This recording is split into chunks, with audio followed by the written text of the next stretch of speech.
Lawmakers are holding hearings again over the Department of Children and Family Services. Recent WGN Investigates reports on failures at the agency, focusing a harsh spotlight on DCFS. WGN's Julian Cruz is live in our newsroom with more details. Julian? Ray, the Illinois House holding a virtual hearing to address questions, the same sorts of questions first raised 2.5 years ago by WGN Investigates. Legislators concerned about the continuing shortage of shelter beds and foster homes.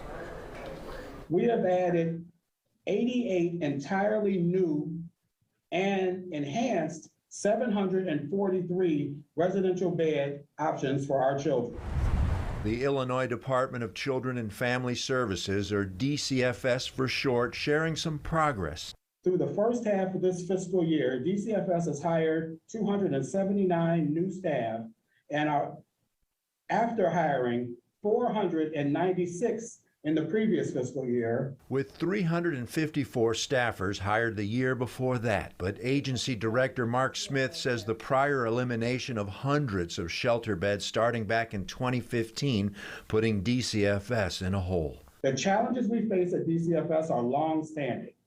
Years of underfunding the department and neglecting the development of resources for our most vulnerable children in Illinois communities across the state cannot be reversed overnight. Chronic manpower shortages, Smith says, difficult to overcome during the pandemic, with DCFS recruiters facing the same sorts of challenges bedeviling employers everywhere, the shortage of applicants, and that has led to other problems. We introduced you to Morgan, a former ward of the state, willing to talk about how DCFS left her stranded in a psychiatric hospital. You're only supposed to be there for about a week.